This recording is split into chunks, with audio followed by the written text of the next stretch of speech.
At nagbabalik ang programang Kwento Mo ang Bida Jigo Live. Dito lang yan sa Abante at gaya nga ng aming pinangako, ito na ang pinakahihintay ninyong bahagi ng aming programa. Oras na para makilala at makakwentuhan ng ating very special guest ngayong gabi. Sigurado magiging inspirasyon ang kanyang kwento at mas makikilala pa natin siya sa isang masaya at eksklusibong usapan. Kaya huwag na natin patagalin pa. Samahan nyo kami dito lang sa Spotlight.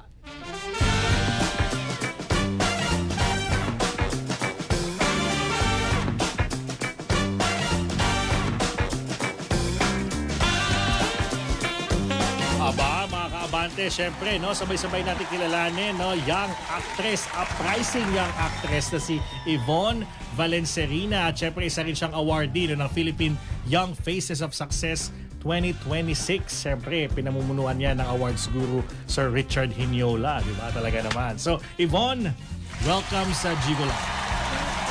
Good evening po. Yes, so we're happy na makasama ka namin kasi alam namin maraming mga viewers natin, most especially mga kabataan o kaedad mo, ang maraming matututunan sa iyong career, di ba?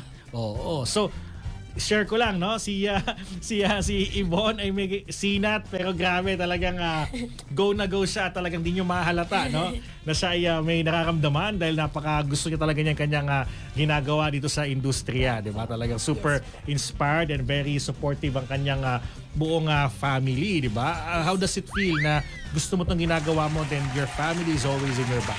Of course po, I feel so proud and more confident because I know that I can always run to someone when nahihirapan po ako and I can always get comfort by my parents and my family po. Iga-guide ka nila, di ba? Yun ang maganda dyan. And speaking of which, pag-usapan na natin, paano ka nagsimula bilang actress? Paano ito napunta sa isip mo? Siyempre, hindi naman agad-agad yan. Nagkaroon ka ng project, di ba? Merong backstory yan. Paano ka nagsimula?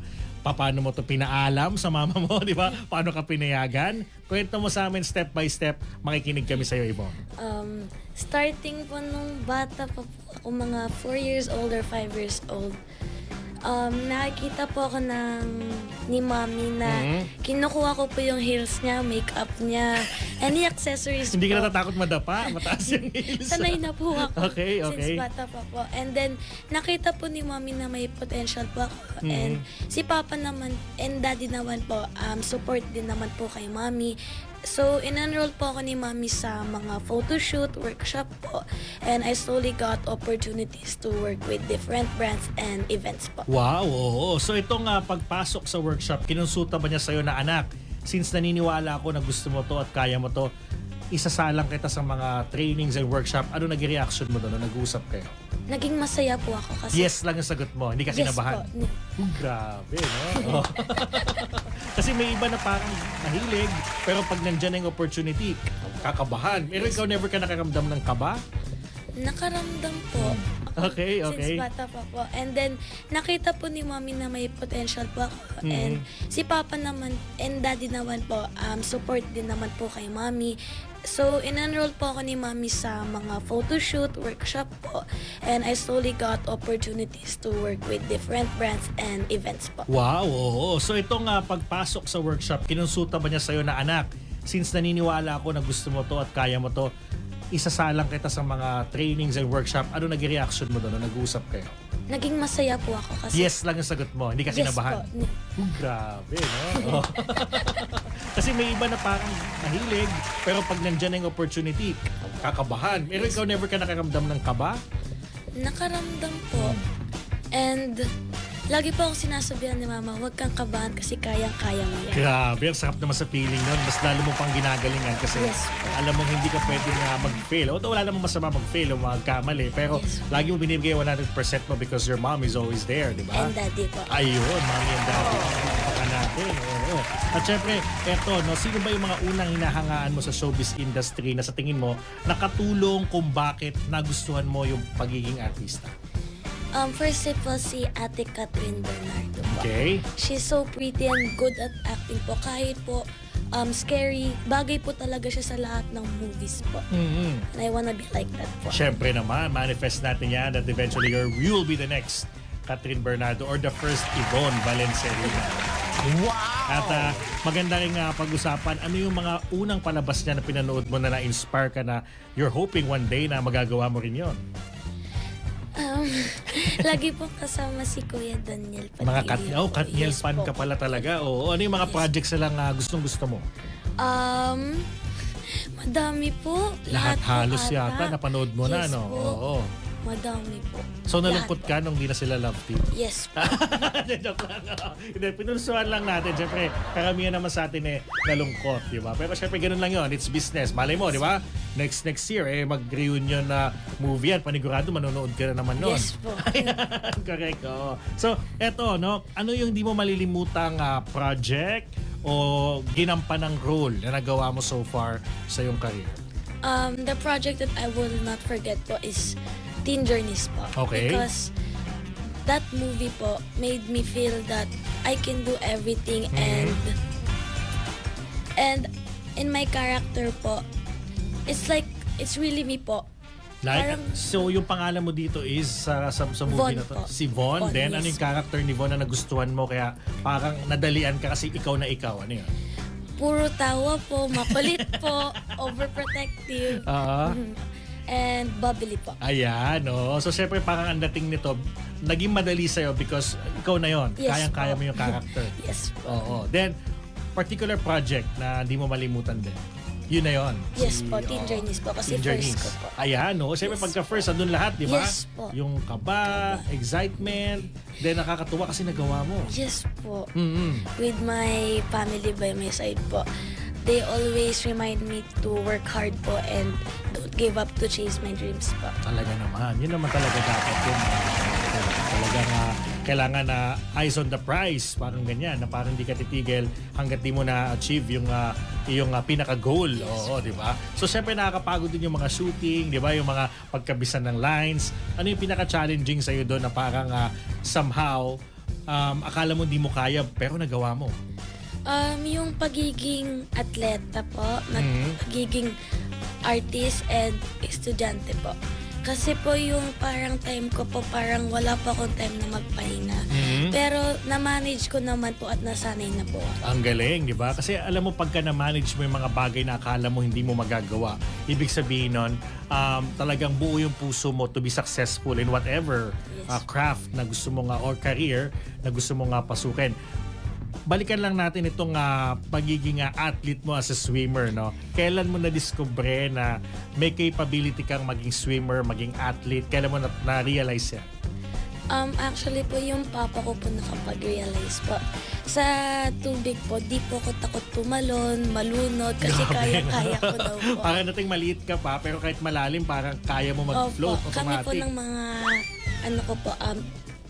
kapatid ko po. Ang galing, no? Yes, po. Pero actually, sa totoo lang, no, para sa mga parents out there, malaking bagay po na nag-swimming lesson or marunong mag-swimming Yes, po. yung mga bata kasi hindi natin masasabi kung ano yung mga pwedeng mangyari, napaka-useful, Yes, di po. ba? Yes, Oo. po. Then, ano pa yung may training ka ba pinagdaanan dito sa pag-swimming? Yes po, nag-training po kami and I joined a competition with my siblings po sa Thailand Wow! and Hong Kong po. Ang Wow! husay. Paano umabot sa level ng international? Since yung swimming sa local pa lang medyo mahirap. Marami kasi magagaling dito, di ba? Paano ka nag-excel, Yvonne? Ang galing mo. Train lang po ng train and subukan pong wag pong magsawa. Oo, di ba? Talaga naman. Pero was there a scary part sa pagtitrain ng swimming? Like yung mga kinapos ng hininga, yung mga reality lang na pwedeng mangyari na napagdaanan mo pero wala lang, kaya naman. Wala po. Talagang nakikinig ka sa training Yes then po. sinunod mo, walang Yes. nangyayari. Wow, di ba? So ibig sabihin it's doable na pag natuto tayo o nag-aral tayo, everything will be go smoothly. Parang Yes. ganon, di ba? Kasi yung iba takot sa tubig, baka mamaya pag nasa gitna na ako, biglang, di ba? Something like Yes that. po. Oo. Pero ano yung mga pwede mong i-share na mga technique para halimbawa nag-swimming, no? In general na lang to, baka may mga viewers tayo na gusto nga maging swimmer, ganyan-ganyan. Ano yung mabibigay mong tip para mangyari? Hindi sila matakot, hindi sila lumubog, paano? Always listen to your coach po. Okay. Wag pong matatakot sa tubig. Ayan, importante, di ba? At yun nga yung ginawa mo at nakapunta siya ng Hong Kong and Thailand. Yes. Ano pa yung mga goal mo when it comes to swimming? Sino pa yung mga bansang, ano pa yung mga bansang gusto mo puntahan? Ang gusto ko pong puntahan ay Singapore po. Wow, oo, di ba? My sister, nag-competition po siya doon kasi po, she is faster than me po. And I want to make her as my inspiration po. Na kumbaga kung kaya ni ate, definitely kaya mo din. Yes, Ay, po. palakpakan natin si Yvonne. Talagang gusto niya mangyari, record breaker. No? Pagkaya niya, parang friendly competition in a way na nagiging goal setter kayong dalawa at nagiging inspirasyon kayo ng nakakarami. Oo. So let's go back doon sa acting career mo naman. No? Siyempre, gusto ko malaman kung ano pa yung mga dream role mo na gustong magawa na hindi mo pa nagagawa, pero naiisip mo na one day gusto ko ganito. At sino yung gusto mong maka-eksena doon? Ang gusto ko pong role po sa movie or my dream role is main character or main bida po ng horror movie po. Wow! So, ibig sabihin, meron kang skill na parang gusto mo tumatakbo ka, hinahabol ka Yes ng po. matandang aswang, mga ganyan. Yes po. So, okay lang sa iyo? Hindi ka ba natatakot sa madulas? Kasi kadalasan pag horror, napansin ko lang yung takbuhan nito laging lupa. Tapos basa. Ganun, di ba? Tapos madudumihan na yung... Yes, po. Tapos papasuotin ka talaga ng puti para makita na talagang madumi, di ba? So okay sa'yo yung mapagdaanan mo yun. Yes po, kasi it's part of it po talaga. Grabe, oh. Mahilig ka ba sa mga horror movies? Yes po. Iyon naman pala yun, oh. Kaya pala, oh. Yun, ba't hindi ka natatakot? Kasi, tanong lang kasi marami kasing mga kabataan na mahilig manood, pero pagkatapos sila manood, magtatabi sila sa parent kasi takot sila. In your case, paano mo na manage na hindi naman nakakatakot, pero maganda siya, ha? Paano yun? Nung una po, takot din po ako. So ganun din ginagawa mo din Yes yun. po. Okay. And before I sleep po at night, Mhm. I always pray po. Ayan ang importante. Okay? And my mom always tell me that, wag kang matakot. Diyan di naman yung totoo. Matakot ka pag yung patay po na buhay. Oo nga naman, may point, di ba? Siyempre, maiisip mo na, siyempre, sinuting lang yan, di ba? At lalo ka na, artista ka na, di ba? So, alam mo na, baka ano lang to, make-up lang to, di ba? Oo, pwera na lang kung makita mo talaga face-to-face, ibang usapan na yun, no? Tawagin na natin yung mga kaibigan natin dyan, mga albularyo. Di ba? Mga pwedeng makatulong. Pero, siyempre, magandang malaman yun at a very young age. Marunong ka na maging film critic ng mga horror, di ba? Or ma-appreciate natin yung horror genre. Kasi minsan yan yung mga hindi pinapanood ng bata, pero may storya din kasi yan eh. May mga lesson yan definitely. Kaso nga lang, nakakatakot na talaga. Pagalingan na ngayon eh. Yes po. Lalo na yung mga Thai horror, di ba? Yes. Oo. Nakakatakot. Nakakatakot po yung Thai horror po. Kasi yung unang napanood ko pong Thai horror, nakitulog po ako sa parents ko. Oo, iba sila gumawa ng kwento, Opo, di ba? galing po nila. Yung may mga shutter ba yan? Yung mga ganun yung mga pelikula. Pero mga gwapo niya, sila Mario Maurer, kamukha ng ating director, si Maiton. Parang ganun yung datingan yan. Well, eto, no, maganda rin pag-usapan kung ano naman yung pinakamahirap na challenge or pagsubok na napagdaanan mo sa iyong career o buhay na muntik ka nang hindi maging artista, maging swimmer kasi nahirapan ka. Ano yun? Hindi mo malilimutan pagsubok. Nakakala mo hindi mo malalampasan, pero nalampasan mo naman. Yung kaba ko po. Oo. Sa sobrang kaba ko po, nagsabi po ako sa family ko na parang hindi ko po ata kaya to. Tapos, they remind me that kaya mo to, nandito lang kami para sa'yo and they're believing in me po. Grabe, ang sarap sa pakiramdam, di ba? Na parang ikaw sumusuko ka na, pero they reminded you na kung ano yung capability mo, ano yung capacity mo as a young actress, di ba? Ang sarap sa feeling na may ganun tayong family. So, ano naman na masasabi mo na syempre kasali ka ngayon sa Philippine Young Faces of Success ng 2026. Syempre, hindi lahat nabibigyan ng pagkakataon o hindi lahat makakwalify, no, na mapasama o ma-awardan ng ganong klaseng prestihiyosong parangal. Ano masabi mo doon? I'm really thankful po and I want to thank everyone that supported me po and I would like to thank Sir Richard po because he helped me so much po. I love you, Sir Richard po. Grabe, nakakataba ng puso, di ba? Parang anything, the objective is to share the advocacy of goodness, di ba? Para sa lahat. Then, babalik din naman sa atin na parang na-appreciate din tayo. Yun ang napakagandang circle of life kung tawagin. Well, mga kaabante, quick break muna tayo. Huwag bibitiw dahil sa aming pagbabalik. Tuloy-tuloy pa rin ang ating kulitan, kwentuhan at mga inspiring moments kasama ang ating special na panauhin. Dito lang yan sa programang Kwento Mo ang Bida, Jigo.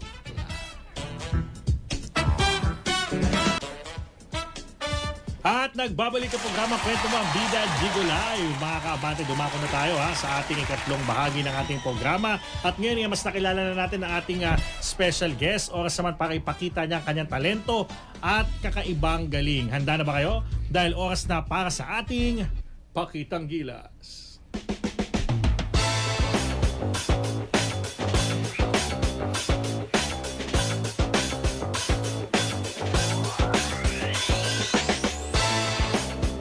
At syempre sa pagkakataong ito mga kaabante, kanina pa natin pinag-uusapan na siya ay award-winning child actress at the same time swimmer. Nalaman ko beauty queen din pala ito na lumalaban sa mga mas matanda sa kanya. Talagang pangmalakasang international beauty queen din pala siya mga kaabante. At dancer din, oo.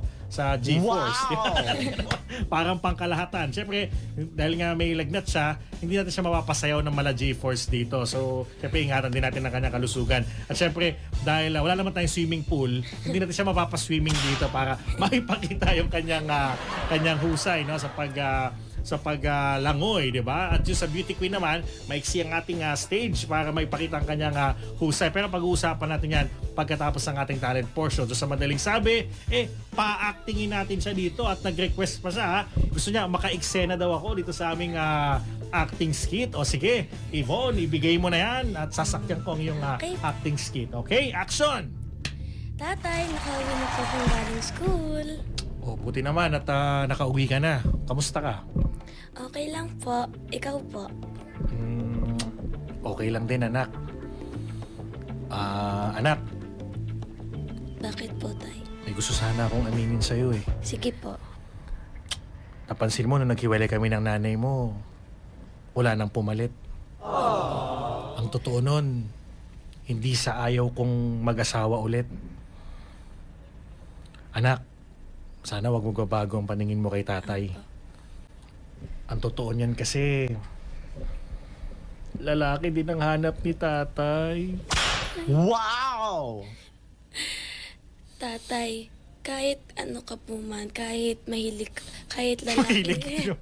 kahit lalaki din po ang hanap mo, tandaan mo tatay, mahal na mahal po kita at tanggap po kita. Grabe, maraming salamat. Ang husay ni Yvonne, no? Biro mo na, naisip na yung line na touch si Mami sa pagiging. Ibig sabihin nun, natural na mabait si Yvonne. Kasi biro mo yung impromptu acting is ibig sabihin kung ano yung sinasabi ng puso mo, yun talaga yung nasasabi mo, di ba? Kasi she could have confronted me na, bakit mo sinabi sa akin yan? Hindi ko matatanggap. Pwedeng ganon, di ba? Pero naisip niya na, tay, kahit ano po ang inyong gusto, kahit mahilig pa nasabi, di ba? Mahilig, di ba? Oo. Mahal ko po kayo. Ibig sabihin, napakabait ni Yvonne and it only shows and reflects na Wow! napakaganda ng pagpapalaki sa kanya ng kanyang mommy at daddy. Palakpakan natin. Siyempre, speaking of that, ano masasabi mo sa iyong mommy at daddy na very supportive sa'yo? Kasama na rin ang iyong mga kapatid. Alam mo, nanonood sila ngayon. Ito yung camera. Ano message mo sa kanila? Mommy, Daddy, Ate, Kuya, I love you all so much. I hope you always encourage me and believe in me po. I love you guys. Grabe, di ba? Yung I love you niya, pang international yung tunog, di ba? Talagang tagos sa puso, di ba? Yung parang kompleto na yung mula January hanggang December na regalo doon sa sinabi niyang I love you na yon. Grabe, galing talaga sa puso mga kapatid. So, Yvonne, pag-usapan natin, hindi natin nasingit kanina na ikaw pala isang beauty queen din at dancer. Paano nangyari to? Wow!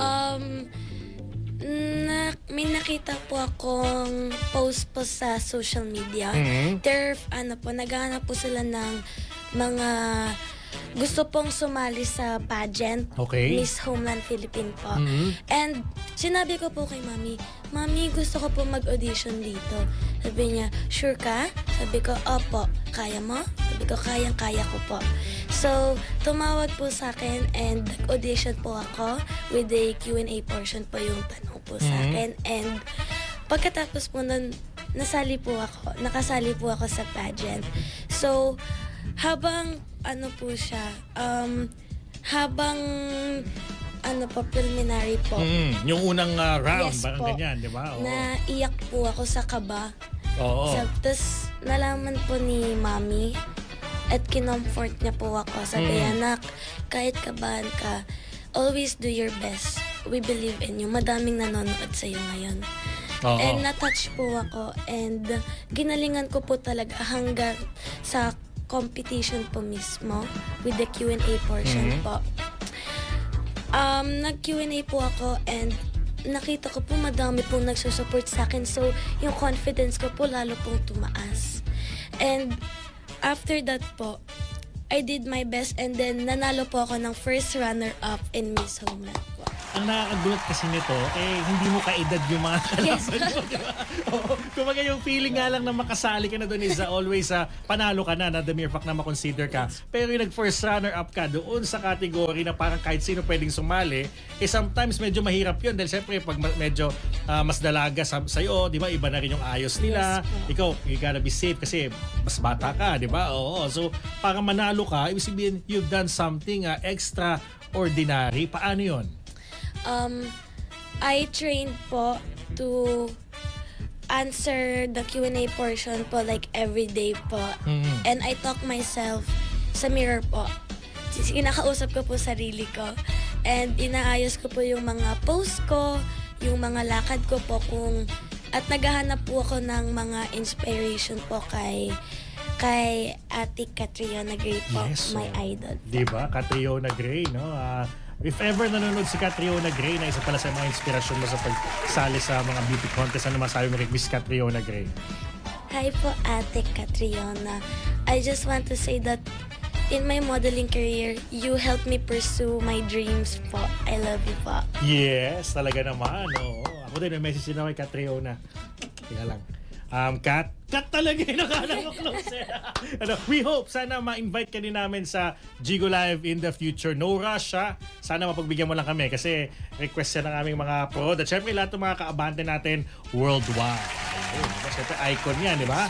Isa Catriona, the Lava Walk. Kaya mo Yes ba yung po. Lava Walk na yon? Pina-practice ko po. Pero next time gawin natin Yes kapag pag maluwag na yung set natin and okay na okay ka. Then singit lang natin yung dancing. Nakakagulat yun. Na syempre, yung sinalian mong dance parang learning institute o school, di ba? Itong G-Force o group, di ba?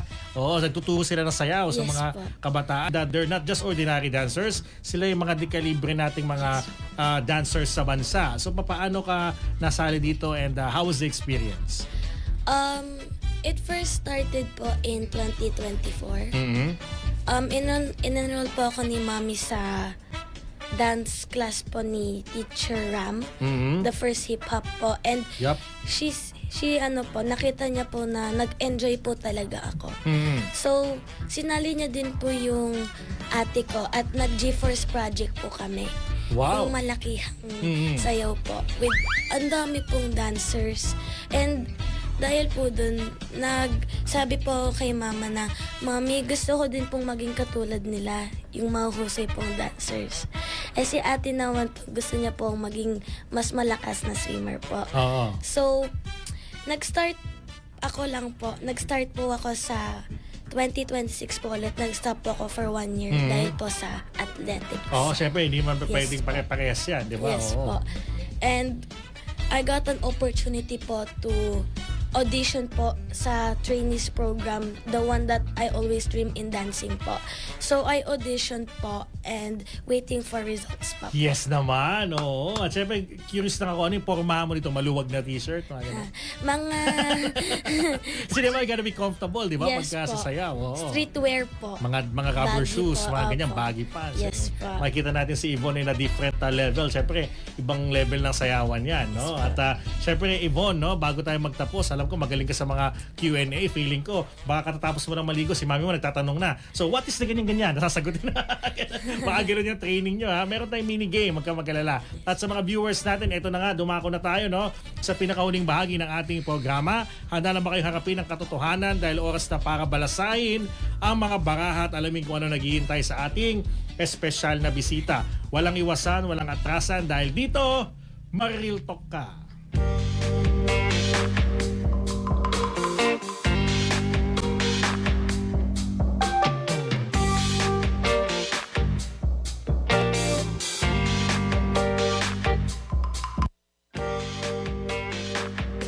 At syempre narito ang mechanics mga kaabante. Meron tayong 4 na cards. Pipili si Yvonne ng isang card dito at babasahin niya ng tahimik. Kung kaya niyang sagutin alam Miss Universe, sabihin niya abante. Kapag kaayaw niya o let's say na parang mahirap para sa kanya, sabihin lang niya atras. It's okay, we gotta move on. Alright, so ito, Yvonne, pili ka na ng isang card sa 4 na yan. Ayan, basahin mo ng tahimik. Then, let us know kung atras or abante.